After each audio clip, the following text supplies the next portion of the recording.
Sorry. जय श्री सीताराम जी महाराज की जय हो। अयोध्या नरेश की जय हो।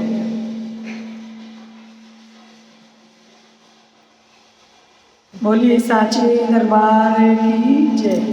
बहुत सुंदर मंगला आरती के दर्शन किए और थोड़ी देर संकीर्तन करेंगे। श्री राम जय राम जय जय राम। श्री राम जय जय राम। श्री राम जय जय राम। श्री राम जय जय राम। श्री राम जय जय राम। श्री राम जय जय राम। श्री राम जय जय राम। बोले श्री सीताराम जी महाराज की जय हो। गणेश जी का ध्यान करते हुए आगे बढ़ेंगे। जय हो जानन तुम्हारी जय हो। जय हो गजानन तुम्हारी। कैसे करते हो मूसक सवारी। जय हो गजानन तुम्हारी। कैसे करते हो मूसक सवारी। तेरी आँखें छोटी छोटी। तेरी आँखें छोटी छोटी। रखे चारों सामने निगाहें प्यारी। पेट तेरा बहुत है बार। कैसे करते हो मूसक सवारी। जय हो गजानन तुम्हारी। कैसे करते हो मूसक सवारी। जय हो गजानन तुम्हारी। कैसे करते हो मूसक सवारी। काज दिलन के तुमने सवारे। काज दिलन के तुमने सवारे। शिव शंकर के तुम्हें बड़े प्यारे। शिव शंकर के तुम्हें बड़े प्यारे। अरे गोरा तुम्हारी मारी। गोरा तुम्हारी बेकारी। कैसे करते हो मूसक सवारी। जय हो गजानन तुम्हारी। कैसे करते हो मूसक सवारी। जय हो गजानन तुम्हारी। कैसे करते हो मूसक सवारी। जय हो गजानन तुम्हारी। कैसे करते हो मूसक सवारी। बोले गणेश जी महाराज की जय। गणेश जी महाराज को कोटि कोटि प्रणाम। सभी देवी देवताओं को कोटि कोटि प्रणाम। आज हम अयोध्या में बहुत सुंदर और बहुत अच्छे यहाँ दर्शन कर रहे हैं। आनंद की अनुभूति कर रहे हैं। देखिए, अयोध्या केवल नगर नहीं, ये हमारे संस्कारों की पहचान है। जहाँ हर हृदय में राम बसे, वही सच्ची राजधानी है। राम नाम में शक्ति है। जीवन को दिशा देता है। डूबे मन को साहस देकर आगे बढ़ना ये हमें सिखाता है। राजा होकर भी राम ने सेवा का पथ अपनाया। मर्यादा रखकर जग को आदर्श मार्ग दिखाया। वन में रहकर भी प्रभु ने धैर्य कभी नहीं छोड़ा। सत्य और धर्म के बल पर हर संकट को तोड़ा। अयोध्या कहती हर पल बनो चरित्र के धनी। अयोध्या में कहती है हर पल बनो चरित्र के धनी। अहंकार छोड़ो, जीवन में बनो प्रेम के मणि, बनो प्रेम के मणि। राम बने तो डर मिटे, मन में उजियारा आए। राम चले तो जीवन पथ पर खुशियाँ जर्जर छाए, खुशियाँ जर्जर छाए। जो राम को अपनाता है वह हार नहीं मानता। अयोध्या का संदेश यही है, मानवता को पहचानता है, मानवता को पहचानता है। यह अयोध्या का संदेश है। श्रीमन्नारायण नारायण नारायण, श्रीमन्नारायण नारायण नारायण, श्रीमन्नारायण नारायण नारायण।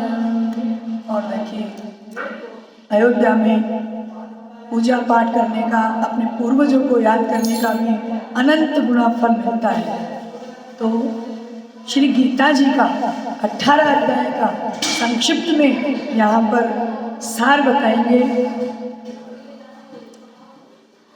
बोलिए गीता माता की जय हो। प्रथम अध्याय भगवत गीता का प्रथम अध्याय अर्जुन विषाद योग कहलाता है।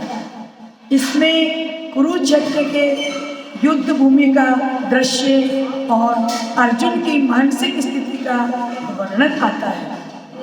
प्रथम अध्याय में धृतराष्ट्र युद्ध भूमि की स्थिति संजय से पूछते हैं। दोनों सेनाएं कुरुक्षेत्र में आमने सामने खड़ी होती है। अर्जुन अपने रथ को बीच में खड़ा करवाकर अपने संबंधियों, गुरुजनों और मित्रों को देखता है। अपने ही स्वजनों को युद्ध के लिए तैयार देखकर अर्जुन का हृदय द्रवित हो उठता है। अर्जुन का हृदय द्रवित हो उठता है। उसे मोह करुणा घेर लेती है। शरीर कांपने लगता है।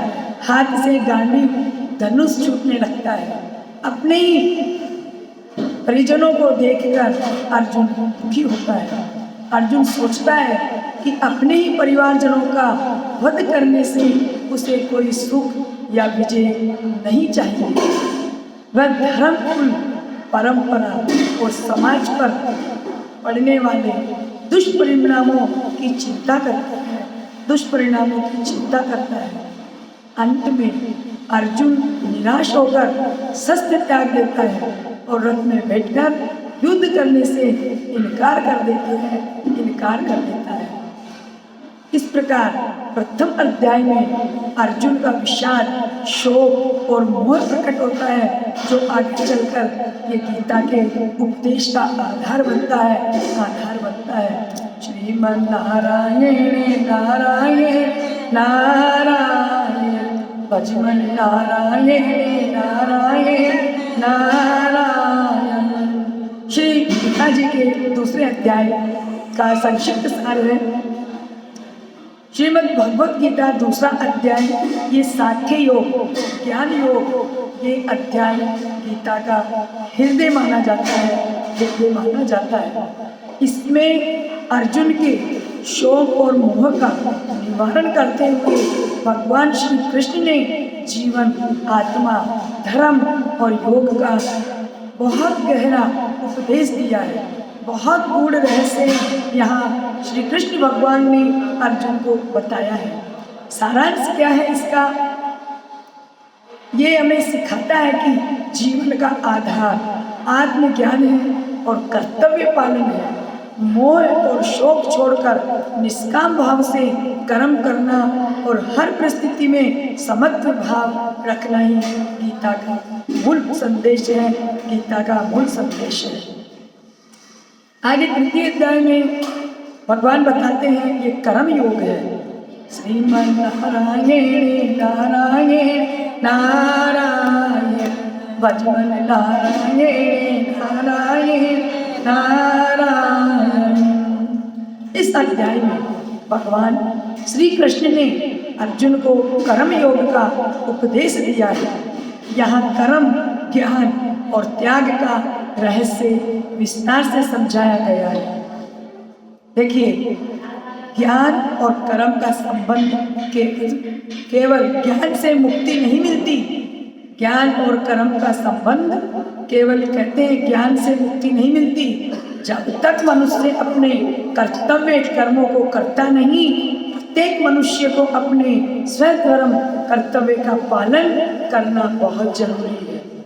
बिना कर्म किए जीवन असंभव है, क्योंकि प्रकृति सभी को कर्म करने के लिए बाध्य करती है।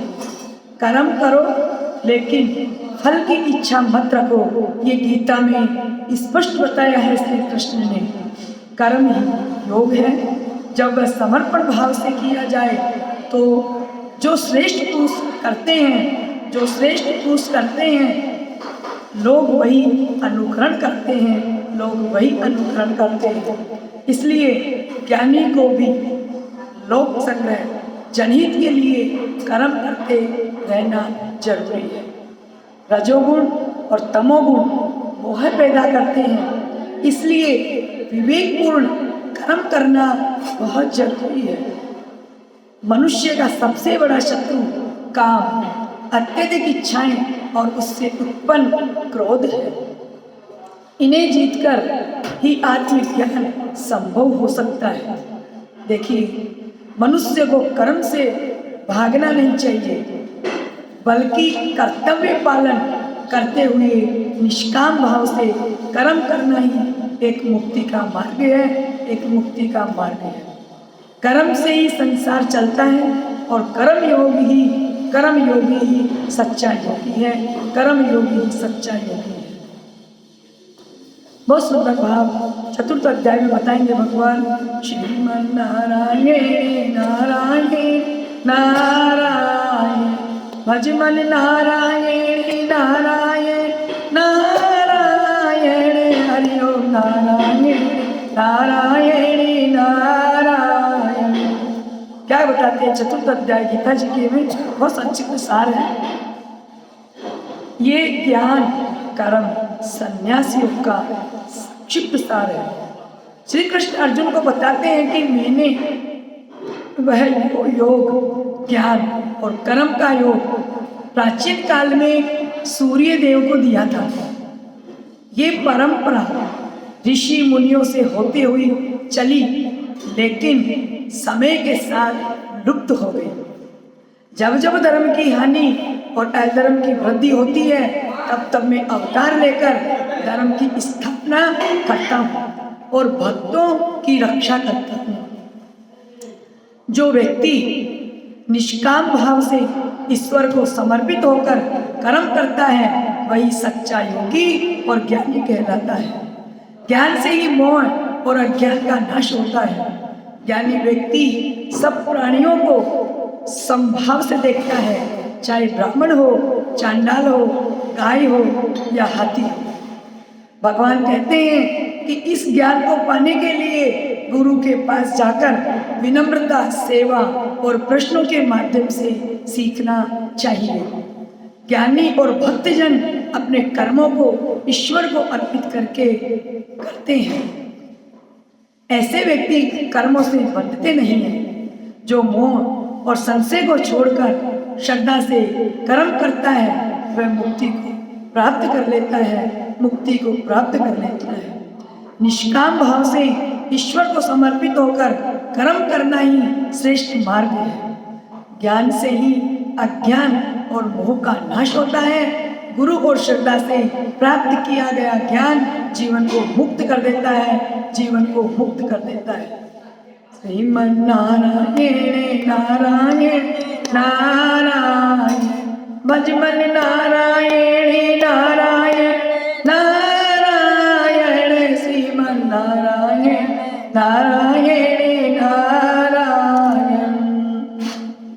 देखिए, पांचवें गीता जी के 5वें अध्याय में भगवान बहुत सुंदर बात बताते हैं कि जो व्यक्ति इस अध्याय का पठन, पाठन, श्रवण अथवा मनन करता है, उसे संन्यास और कर्म योग दोनों का फल प्राप्त हो जाता है, दोनों का फल प्राप्त हो जाता है।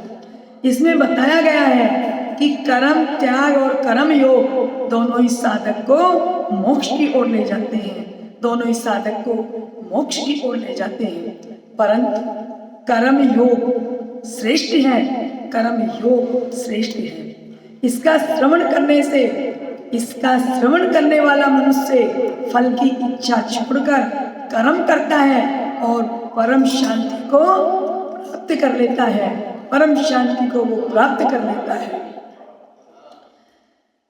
5वें अध्याय का नियमित पाठ करने से साधक को शांति, वैराग्य और भगवत भक्ति की प्राप्ति होती है।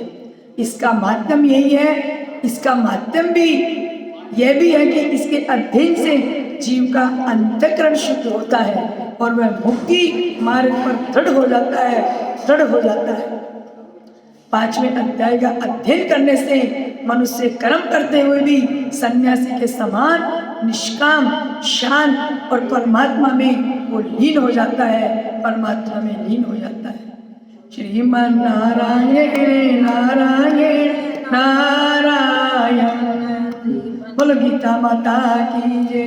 देखिए 6ठा अध्याय गीता जी के में भगवान क्या कहते हैं। इस अध्याय में श्री कृष्ण योगी के लक्षण, साधना की महिमा और ध्यान के महत्व को हमें बताते हैं।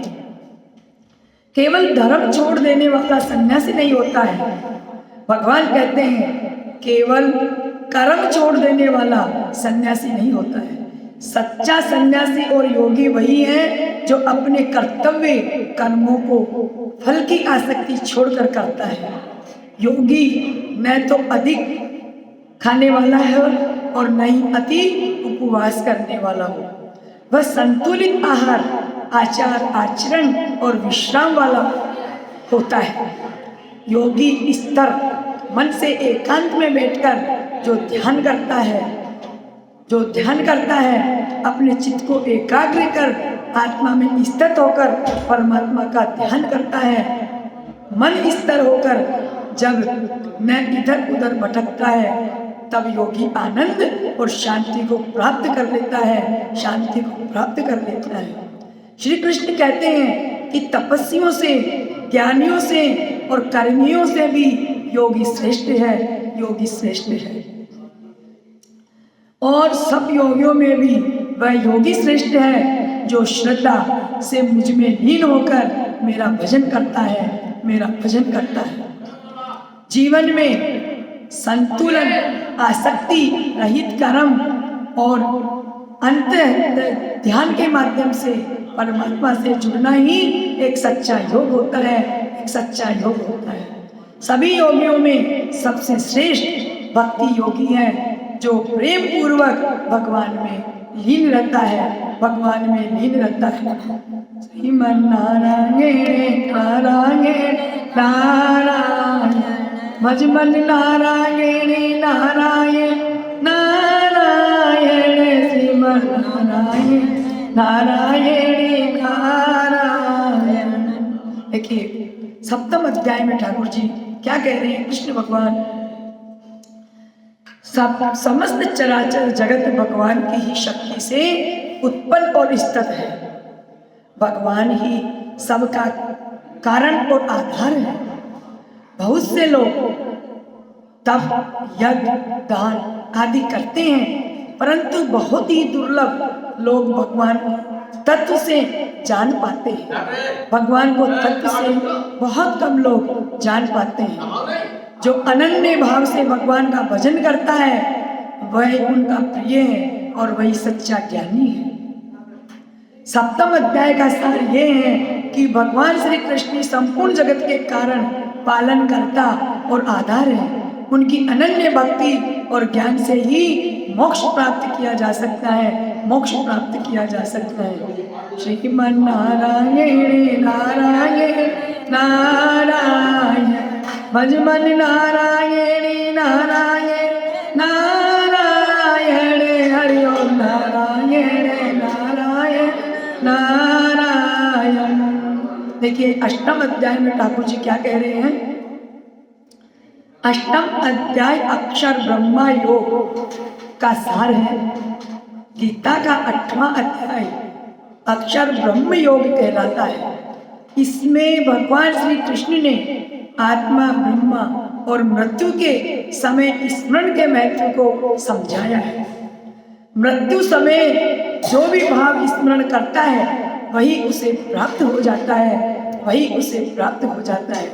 इसलिए अंत समय में भगवान का स्मरण करना अत्यंत आवश्यक है।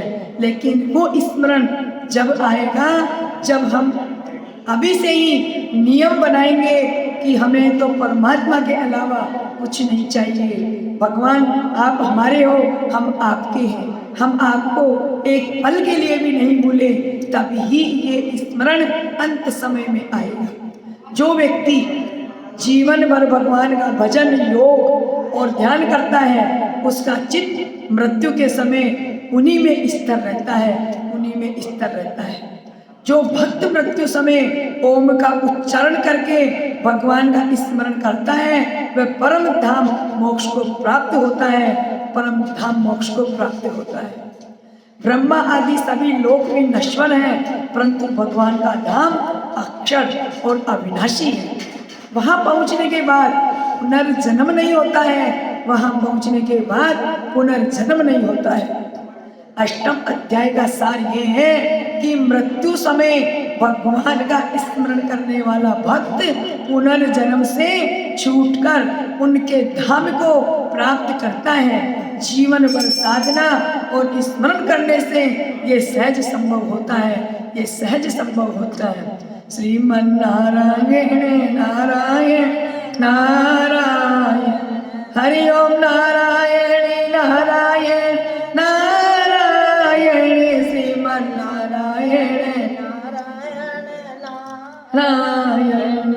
अब देखिए भगवान 9वें अध्याय में क्या कहते हैं। गीता जी के 9वें अध्याय को राज विद्या, राजगुआ योग कहा गया है। इसमें भगवान श्री कृष्ण अर्जुन को भक्ति की महिमा और ईश्वर के वास्तविक स्वरूप का ज्ञान कराते हैं। ईश्वर की सर्वव्यापकता संपूर्ण जगत भगवान में स्थित है, परंतु भगवान किसी में भी बंधे हुए नहीं है। जैसे आकाश सबको धारण करता है पर स्वयं प्रभावित रहता है, वैसे ही भगवान जगत में व्याप्त होकर भी उससे परे हैं, उससे परे हैं। भक्ति का महत्व भगवान कहते हैं कि जो लोग नित्य उनका स्मरण और भजन करते हैं वे ही सच्चे भक्त हैं। सरल भक्ति से भी भगवान प्रसन्न होते हैं, सरल भक्ति उनको याद करने से भी हमारे ठाकुर जी बहुत दयालु हैं, प्रसन्न हो जाते हैं। समान दृष्टि भगवान अपने भक्तों को बिना किसी भेदभाव के स्वीकार करते हैं, चाहे वह स्त्री, वैश्य या शूद्र ही क्यों न हो। यदि भक्ति भाव से शरणागत हो तो मोक्ष का अधिकारी वो हो जाता है, मोक्ष का अधिकारी होता है। अनन्य भक्ति का फल, जो भी सदा भगवान का चिंतन करता है, उनका भजन करता है, वह अंत में उन्हीं को प्राप्त करता है। इस अध्याय में भगवान कृष्ण बताते हैं कि भक्ति सबसे सरल, पवित्र और श्रेष्ठ मार्ग है। वे सब में समान हैं और भक्त के प्रेम में भाव को ही स्वीकार करते हैं, वो स्वीकार करते हैं।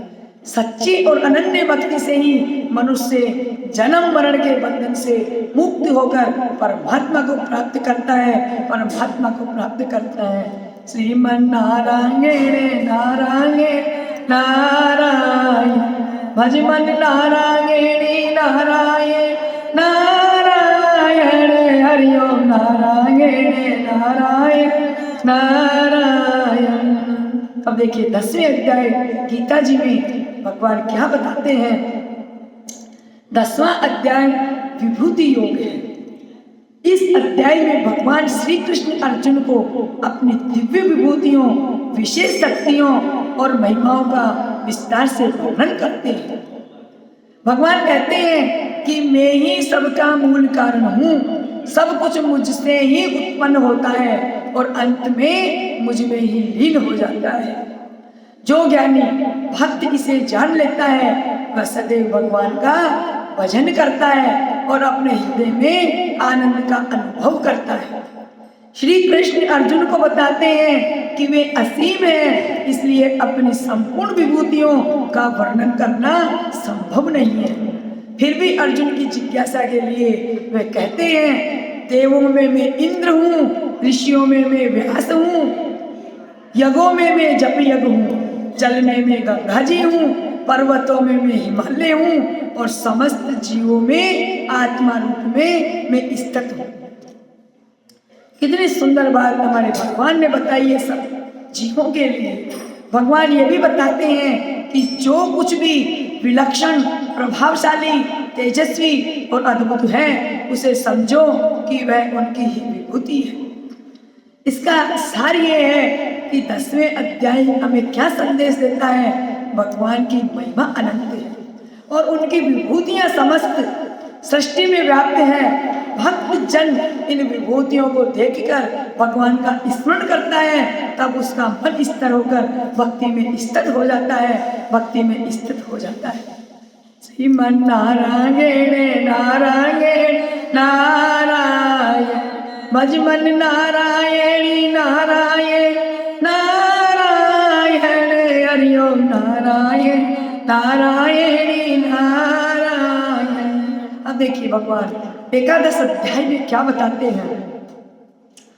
एकादश 11वें अध्याय में भगवान श्री कृष्ण को अपना विश्व रूप, सर्वव्यापी विराट रूप दिखाते हैं। अर्जुन भगवान से प्रार्थना करते हैं कि वे अपने दिव्य रूप का दर्शन कराएं। अर्जुन भगवान से कहता है कि हे नारायण, मुझे आप अपने दिव्य रूप के दर्शन कराइए। श्री कृष्ण अर्जुन को दिव्य दृष्टि प्रदान करते हैं और अपना विराट रूप प्रकट करते हैं। उस रूप में अनगिनत मुख, नेत्र, भुजाएं, तेजस्वी प्रकाश, असंख्य देवताओं और लोगों का दृश्य दिखाई देता है अर्जुन उस रूप को देखकर स्मित व भयभीत हो जाते हैं। वे देखते हैं कि सब देवता, ऋषि और योद्धा उसी विराट रूप में प्रवेश कर रहे हैं और समय का अंत भी उसी में निहित है। भगवान बताते हैं कि काल रूप में मैं ही सबको निगल रहा हूँ। युद्ध में पहले से ही सबका नाश निश्चित है। तुम अर्जुन केवल निमित्त और माध्यम बनो, तुम तो केवल माध्यम हो। अर्जुन स्तुति करते हुए भगवान से प्रार्थना करते हैं कि वे पुनः अपने शांत चतुर्भुज रूप में वापस आ जाएं। अंत में श्री कृष्ण कहते हैं कि ऐसा रूप भक्ति के द्वारा ही देखा जा सकता है, न योग, न तप, न वेदाध्यान से। 11वें अध्याय में अर्जुन को यह ज्ञान मिलता है कि भगवान ही संपूर्ण जगत के आधार और रक्षक और संहारक हैं। मनुष्य को केवल उनका निमित्त बनकर अपना कर्तव्य करना चाहिए और सच्ची भक्ति ही परम अनुभवी का मार्ग है। मैं प्रभु से आज ये प्रार्थना करती हूँ अयोध्या धाम में कि जो भी आपकी निश्चल भक्ति करता है, प्रेम भाव से, आप प्रभु सबको बहुत सुंदर चतुर्भुज रूप में दर्शन अवश्य दे। श्रीमन नारायण नारायण नारायण, भजमन नारायणी नारायण नारायण, हरिओम नारायण नारायण नारायण, ओम नारायणी नारायण नारायण, श्रीमन नारायण नारायण नारायण। अब देखिए ठाकुर जी कृष्ण कन्हैया 12वें अध्याय में हमें क्या बताते हैं। 12वें अध्याय का नाम भक्ति योग है। इसमें भगवान श्री कृष्ण ने अर्जुन को भक्ति मार्ग का महत्व बताया है। अर्जुन ने प्रश्न किया कि उपासक 2 प्रकार के हैं, एक निर्गुण निराकार ब्रह्मा की उपासना करने वाले और दूसरे साकार रूप वाले भक्त, इनमें श्रेष्ठ कौन है। भगवान ने कहा जो भक्त अनन्य भाव से मेरा साकार रूप मानकर मुझ में मन और बुद्धि लगाते हैं, वे सबसे श्रेष्ठ हैं। निराकार ब्रह्मा की उपासना भी संभव है, परंतु वह कठिन और कठिनाई से साध्य है। भगवान ने भक्तों के गुण बताए, वे अहिंसक, दयालु, ईर्ष्या रहित, क्षमाशील, संयमी, संतोषी और संभाव स्वभाव वाले होते हैं। ऐसा भक्त भगवान को अत्यंत प्रिय होता है और अंत में वो मोक्ष को प्राप्त कर लेता है। सार यही है कि भगवान की अनन्य भक्ति ही सबसे सरल, श्रेष्ठ और कल्याणकारी मार्ग है। श्रीमन नारायण नारायण नारायण, भजमन नारायण नारायण नारायण, हरिओम नारायण नारायण। अब देखिए 13वें अध्याय में हमारे भगवान हमें क्या बताते हैं। इस अध्याय में भगवान श्री कृष्ण ने शरीर, क्षेत्र और आत्मा क्षेत्र का भेद समझाया है। शरीर नाशवान है, ये प्रकृति से बना है। आत्मा शाश्वत है जो शरीर का अनुभव करता है। आत्मा और परमात्मा दोनों ही इस शरीर में निवास करते हैं। ज्ञान का सार है नम्रता, सरलता और अहिंसा, क्षमा, गुरु सेवा, शुद्धता, स्थिरता, ये आत्म संयम है। भगवान कहते हैं कि जो पुरुष क्षेत्र, शरीर और क्षेत्रज्ञ आत्मा के भेद को समझ लेता है वही सच्चा ज्ञानी होता है, वही सच्चा ज्ञानी होता है। इस ज्ञान से मनुष्य संसार के बंधन से मुक्त होकर परमात्मा की प्राप्ति कर लेता है, परमात्मा की प्राप्ति कर लेता है। गीता जी के इस अध्याय का स्मरण या पाठ करने से मनुष्य को आत्मा और शरीर के भेद का सच्चा ज्ञान मिलता है। जीवन में विवेक और स्थिरता आती है। मोह और अज्ञान का अंधकार दूर हो जाता है। आत्मज्ञान के द्वारा साधक मोक्ष और भगवान की शरण को प्राप्त कर लेता है। 13वां अध्याय हमें सिखाता है कि शरीर अस्थायी है पर आत्मा शाश्वत और परमात्मा से अभिन्न है। इस सत्य को जानने वाला ही वो मुक्त होता है, इस सत्य को जानने वाला ही मुक्त होता है। श्रीमन नारायण नारायण नारायण, भजमन नारायण नारायण नारायण, हरिओम नारायण नारायण। देखिए 14वें अध्याय गीता जी का क्या बताते हैं भगवान। भगवान श्री कृष्ण ने अर्जुन को बताया कि समस्त जीव 3 गुणों सत्व, रज और तम से बंधे हैं। सत्व गुण शुद्ध, प्रकाशमय और सुखदायी है, परंतु सुख में ज्ञान की आसक्ति से बांधता है। रजोगुण इच्छाओं और कर्मों को उत्पन्न करता है, जिससे मनुष्य कर्म फल की आसक्ति में बंध जाता है। तमोगुण अज्ञान, आलस्य और प्रमाद लाता है, जिससे जीव मोह और अंधकार में फंस जाता है। तीनों गुण जीव को जन्म मरण के चक्र में बांधे रखते हैं।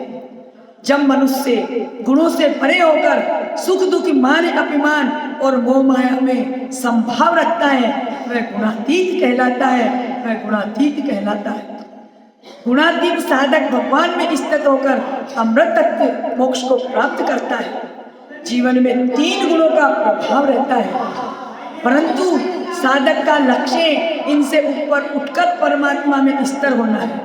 यही मुक्ति और परम शांति का मार्ग है, यही मुक्ति और परम शांति का मार्ग है। श्रीमन नारायण नारायण नारायण, भजमन नारायण नारायण नारायण, हरिओम नारायण नारायण नारायण। अब देखिए गीता जी का 15 अध्याय हमें क्या बताता है। जो क्षर और अक्षर दोनों से परे है वही परम भगवान श्री कृष्ण है, वही परम भगवान श्री कृष्ण है। संसार अस्थाई है, इसलिए मनुष्य को परम पुरुषोत्तम की शरण में जाना जरूरी है और जाना चाहिए। भगवान कहते हैं मैं ही वेदों का कर्ता, वेदों का ज्ञाता और धर्म का आधार हूँ। जो पुरुषोत्तम प्रभु को पहचान लेता है वही सच्चे अर्थों में मुक्त होकर परम शांति और मोक्ष को प्राप्त करता है, मोक्ष को प्राप्त करता है। जीवन की असली जड़ परमात्मा है, बाकी तो सब क्षणिक है, बाकी तो सब क्षणिक है। असली जड़ हमारी आत्मा में, अंतर आत्मा में ठाकुर जी विराजमान हो जाए, वही अपना है, बाकी सब कुछ क्षणिक है। ज्ञान वैराग्य और भक्ति से ही माया रूपी वृक्ष की जकड़न से मुक्ति मिलती है। सच्ची सफलता वही है जब इंसान को ईश्वर को पहचान कर अपना कर्म भगवत भाव से करते हैं।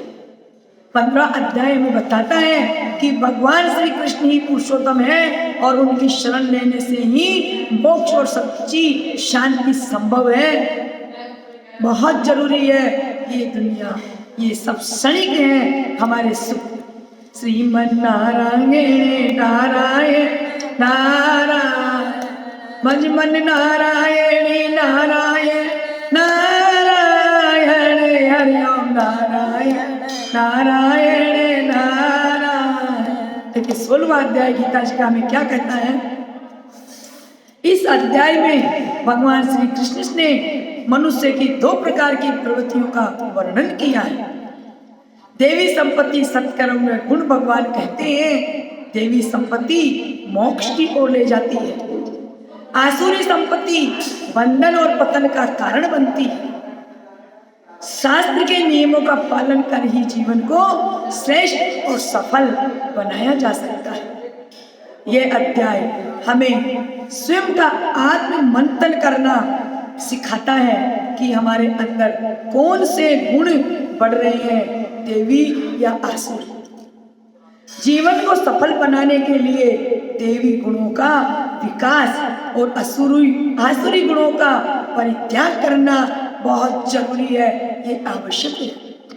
सच्चा इंसान वही है, सच्चा इंसान वही है जो सत्य, करुणा और संयम से जीवन जीता है।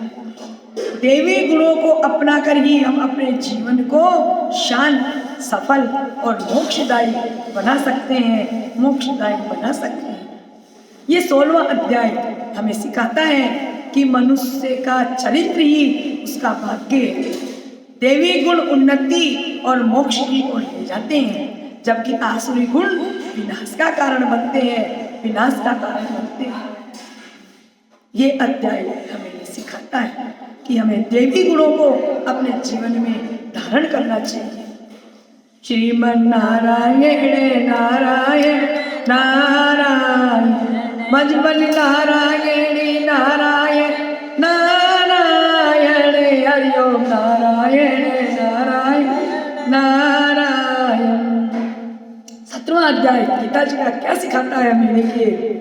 मनुष्य की श्रद्धा 3 प्रकार की होती है, सात्विक, राजसिक और तामसिक। जैसी श्रद्धा वैसा जीवन और फल मिलता है। भोजन, यज्ञ, तप और दान भी 3 गुणों के अनुसार अलग अलग होते हैं। ओम तत्सत इन पवित्र शब्दों से ही यज्ञ, दान और तप भगवान को समर्पित होकर सफल होते हैं।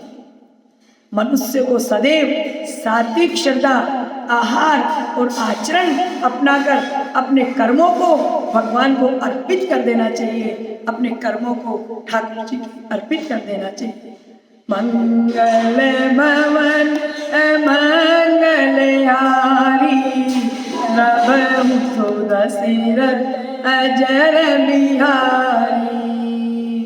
श्रीमन नारायण नारायण नारायण मजमन नारायण नारायण नारायण हरिओम नारायण नारायण नारायण श्रीमन नारायण नारायण नारायण। देखिए बहुत सुंदर 17 अध्याय हमने सुने। अब 18वां अध्याय क्या कहते हैं भगवान, एक एक पंक्ति में पूरे अध्यायों का सार बता रहे हैं।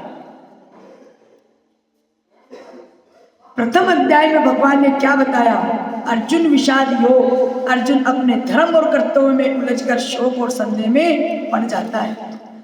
दूसरे अध्याय में सांख्य योग, आत्मा अमर है, ज्ञान और कर्म द्वारा मनुष्य मोक्ष की ओर बढ़ सकता है। तीसरे अध्याय में कर्म योग फल की इच्छा छोड़कर कर्म करना मानव का धर्म है। चौथे अध्याय में ज्ञान योग, ज्ञान और कर्म से जन्म और मृत्यु के बंधन से मुक्ति मिलती है।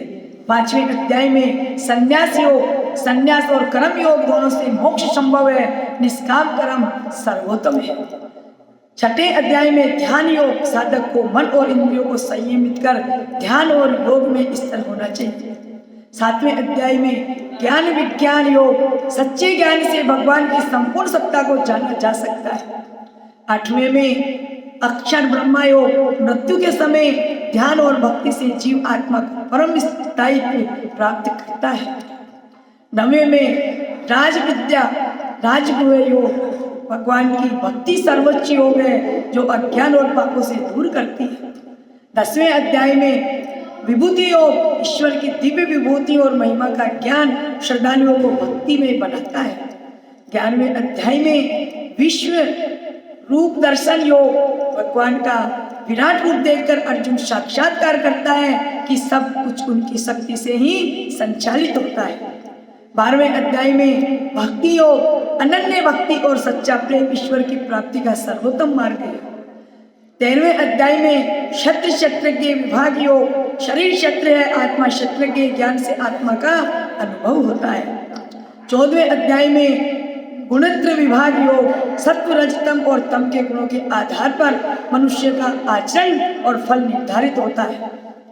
15वें अध्याय में पुरुषोत्तम योग, ईश्वर सर्वोच्च पुरुष है, आत्मा और भक्ति का ज्ञान मोक्ष की कुंजी है।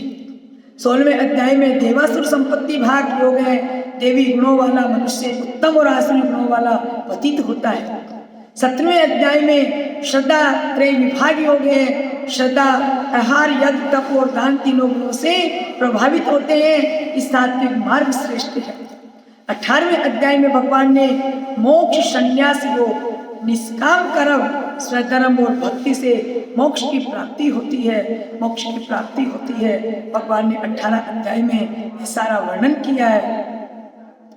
भगवान ने ये सारा वर्णन हमें समझाया है और बताया है कि हमारे बड़ों का आशीर्वाद हमारा बहुत फलित होता है। पूर्वजों का आशीर्वाद, उनको प्रणाम करते हुए आगे बढ़ते रहना चाहिए। देखिए, पूर्वजों का आशीर्वाद हमें सदैव सही मार्ग पर चलने की प्रेरणा देता है। उनकी कृपा से जीवन में शक्ति और साहस, सकारात्मक सोच बनी रहती है। हमारे पूर्वज हमें सिखाते हैं कि मेहनत, सत्य और सद्भाव से हर कठिनाई जीती जा सकती है। उनकी स्मृति से हमें संस्कार और मूल्य मिलते हैं जो जीवन को उज्जवल बना देते हैं, जीवन को उज्जवल बनाते हैं। पितरों का आशीर्वाद हमें सिखाता है कि हर परिस्थिति में धैर्य, मेहनत और सच्चाई से आगे बढ़े, यही सफलता और शांति का मार्ग है। श्रीमन नारायण नारायण नारायण, मजमन नारायण नारायण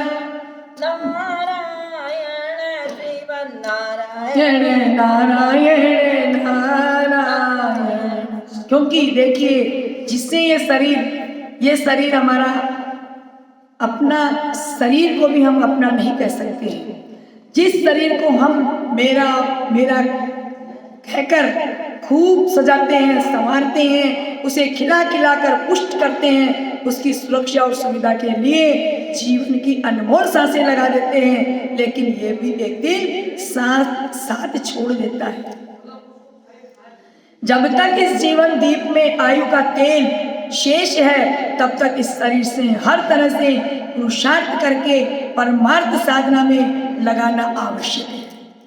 ये जीवन दीप में आयु का तेल है हमारे शरीर में। इसमें जितने सांस बचे हैं, अच्छे से अच्छा भगवान का बढ़िया से बढ़िया कार्य करते हुए इस जीवन को परमार्थ साधना में लगाना ये बहुत जरूरी है। तभी हमें परमात्मा की प्राप्ति मिल सकती है, नहीं तो फिर हमें ऐसे ही भटकना पड़ेगा।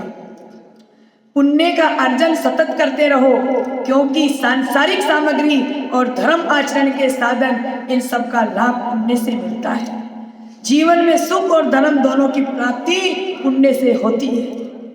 कई बातें हम कुछ हंसकर और कुछ बोलकर टाल देते हैं। कई बातें ऐसी होती हैं कि उनको हंसकर बोलकर टालना जरूरी है। जीवन में परेशानियां बहुत है, कुछ वक्त पर डाल देना चाहिए, क्योंकि वक्त के साथ सब ठीक हो जाता है। वक्त के साथ सब ठीक हो जाता है। सदैव खुश रहकर हमें आगे बढ़ते रहना चाहिए, आगे बढ़ते रहना चाहिए। मंगल भवन मंगलहारी प्रभु सो दशरथ अजर बिहारी श्रीमन नारायण नारायण नारायण मजमन नारायणी नारायण नारायण हरि ओम नारायण नारायण। देखिए, प्रभु से प्रेम करना अति आवश्यक है, तभी हमारी ये जीवन नैया पार हो सकती है। कहते हैं, कंचन कामिनी मान बढ़ाई ईर्ष्या इन सब को त्याग कर जो परमात्मा में रमण करता है वह मनुष्य धन्य हो जाता है, वह मनुष्य धन्य हो जाता है। भगवान का नाम कल्प वृक्ष है, इससे जो चाहे सो मिल सकता है। यदि निष्काम भाव से लिया जाए तो परमात्मा की प्राप्ति अवश्य होती है, अवश्य होती है। इसमें कोई दो राय नहीं है, इसमें ना कोई ये है, भगवान अवश्य मिलते हैं। लेकिन काम क्रोध लोभ ये तीन नरक के द्वार हैं, ईश्वर की भक्ति से ये भाग जाते हैं। इसलिए ईश्वर से प्रेम करना अति आवश्यक है। आपकी सबसे बड़ी दौलत, आपकी हमारी सबसे बड़ी दौलत यही है, आपका वक्त। जिस भी कार्य में आप अपना वक्त दे रहे हैं, बहुत ही सोच समझकर आपको लगाना चाहिए। अपना वक्त, अपना समय व्यर्थ नहीं करना चाहिए। कभी हिम्मत ना हारो, जिंदगी में खत्म होने जैसा कुछ भी नहीं होता है। जीवन में खत्म होने जैसा कुछ नहीं होता है। हमेशा एक नई शुरुआत आपका इंतजार कर रही होती है, नई शुरुआत आपका इंतजार कर रही होती है। जीवन क्या है? ये हमारा जीवन एक अवसर है श्रेष्ठ करने का, श्रेष्ठ बनने का और श्रेष्ठ पाने का। तो इस जीवन को सही मार्ग पर चलाओ, तभी हम भगवान को प्राप्त कर सकते हैं।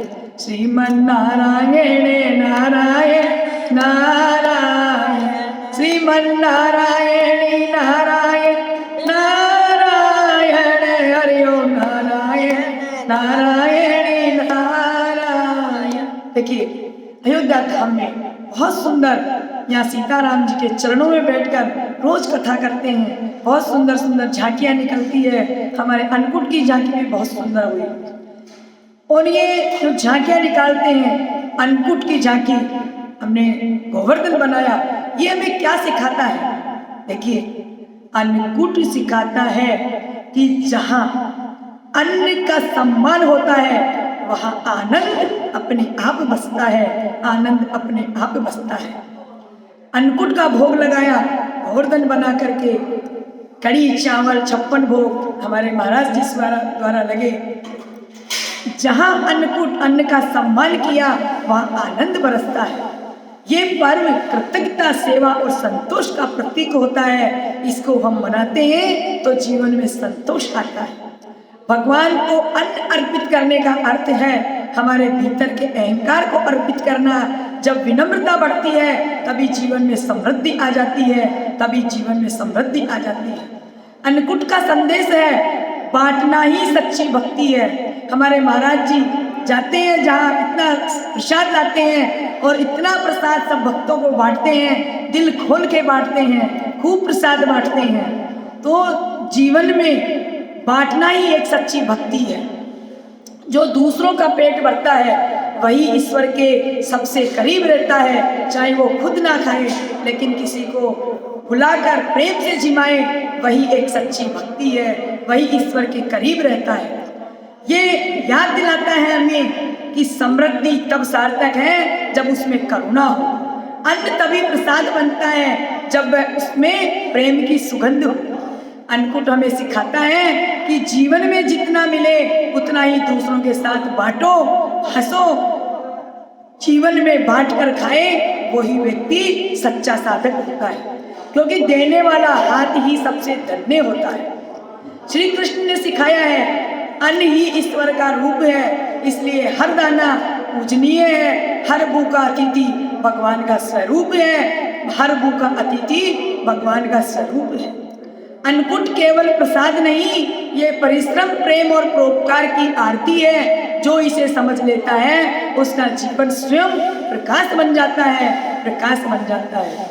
मंगल भवन मंगल वाणी, प्रभु सो दशरथ अजर बिहारी।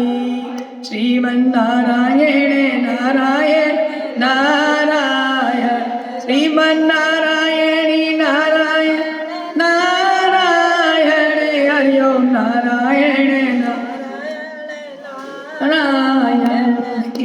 भागवत कथा में इतना सुंदर सुबह हमारे महाराज श्री जी पंडित जी पूजन करवाते हैं। सबसे पहले गणेश जी का पूजन करवाते हैं, और इतने दिन हमें गणेश जी से क्या सीखने को मिला है, हम अपने जीवन में क्या उतार के जाएंगे। देखिए, गजानन जी हमें सिखाते हैं कि बुद्धि, संयम और विनम्रता तीनों मिलकर हर बाधा को अवसर में बदल देते हैं, हर बाधा को अवसर में बदल देते हैं। जिनके मन में गणेश जी का नाम हो, उनके जीवन में कभी काम अधूरा नहीं रहता है। विश्वास, परिश्रम और आशीर्वाद मिलकर चमत्कार रचते हैं, चमत्कार रचते हैं। गजानन जी का बड़ा मस्तक संदेश देता है, सोच बड़ी रखो तभी जीवन की दिशा भी बड़ी बनती है। उनके छोटे नेत्र बताते हैं, ध्यान केंद्रित करो, लक्ष्य अपने आप स्पष्ट हो जाता है। गणपति बप्पा का एक दंत सिखाता है, त्याग ही महानता का मार्ग है। जीवन में कुछ छोड़ने जैसे ही कुछ बड़ा पाया जाता है। जीवन में कुछ त्याग करोगे तभी कुछ बड़ा तुम्हारे को मिलेगा। गजानन जी का वाहन मूषक हमें समझाता है, अहंकार छोटा करो तभी सफलता बड़ी बनती है। गणेश जी हमारे प्रारंभ से आरंभ के देव है। हर शुरुआत भरोसे, साहस और सकारात्मकता से हम आगे बढ़ते हैं। गणेश जी का नाम लेकर तभी हमारे को मंजिल प्राप्त होती है। गजानन जी का आशीष जीवन में सौम्यता, संतुलन और समाधि का भाव लेकर आता है। ये तीनों मिलकर मन को विजयी बनाते हैं। गणेश जी कहते हैं, बाधाएं आए तो घबराओ मत, क्योंकि बाधाओं को हटाने वाला आप ही के भीतर बैठा है। क्या है? साहस, हिम्मत, वो हमारे अंदर बैठा है। गजानन जी का स्मरण मन में वह ऊर्जा भर देता है जो असंभव को भी संभव बनाने की शक्ति रखता है, शक्ति रखता है। श्रीमन नारायण नारायण नारायण, हरि ओम नारायण नारायण नारायण, श्रीमन नारायण नारायण नारायण, श्रीमन नारायण नारायण, भजमन नारायण नारायण। देखिए, इंसान और भगवान में क्या फर्क है? इंसान और भगवान में क्या फर्क है? बहुत सुंदर बात बताइए यहाँ पे। भगवान देता है सहारा, भगवान हमें सहारा देता है, और इंसान ढूंढता है बहाना। इंसान बहाना ढूंढता है। ये इंसान और भगवान में फर्क है। भगवान हमारे को सहारा देता है और हम हर चीज के बहाने ढूंढते रहते हैं। अरे ऐसा हो गया तब मैं भगवान का काम नहीं कर सका, अरे ऐसा हो जाता तो मैं ये कर लेता। इंसान के पास बहाने हैं। जो कठिनाइयों में भी कर्म करता है वह इंसान से ऊपर उठ जाता है। भगवान कभी हार नहीं मानते हैं, इंसान जल्दी थक जाता है। जो लक्ष्य तक टिककर प्रयास करे वही जीवन का सच्चा विजेता होता है। भगवान बिना बोले समझ लेते हैं, इंसान बोलकर भी गलत समझाता है।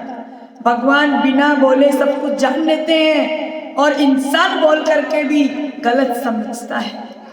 इंसान सुनना और समझना भी इसलिए कहते हैं कि सुनना और समझना भी एक बहुत बड़ी साधना है।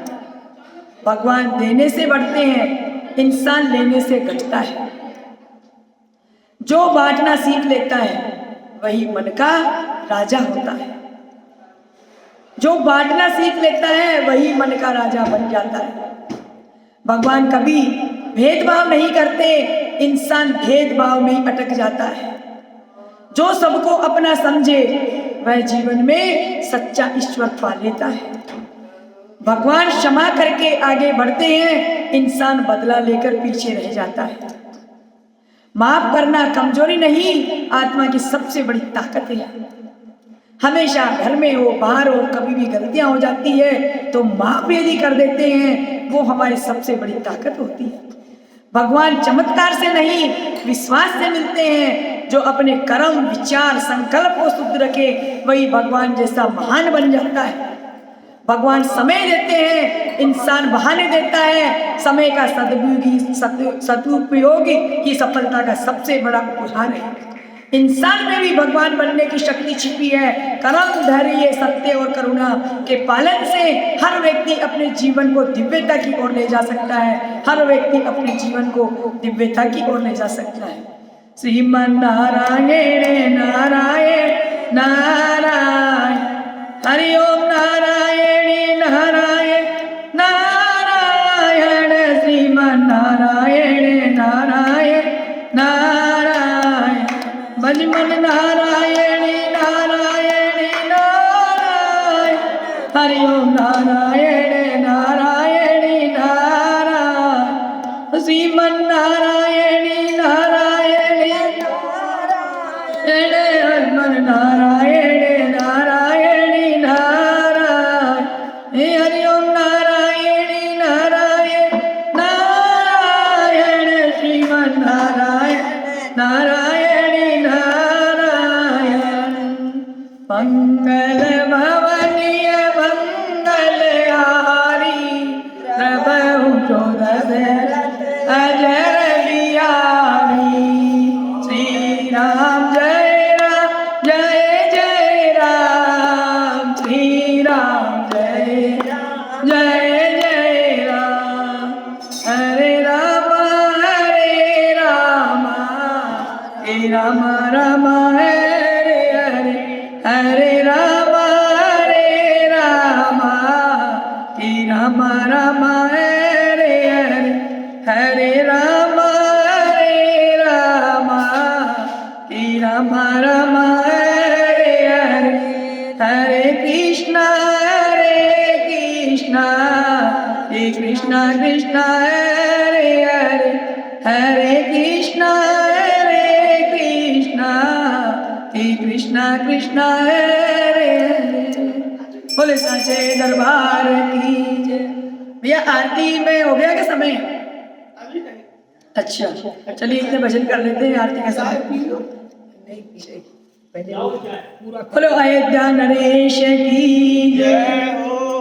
भजो राम सीता, भजो राम सीता, गोकुल में भागवत मथुरा में गीता, भजो राम सीता, भजो राम सीता, भजो राम सीता, भजो राम सीता, गोकुल में भागवत मथुरा में गीता, भजो राम सीता, भजो राम सीता, 14 वर्ष वनवास बिताया, लंकापति को मार मिटाया, पंचवटी से लाए सीता, भजो राम सीता, भजो राम सीता, भजो राम सीता,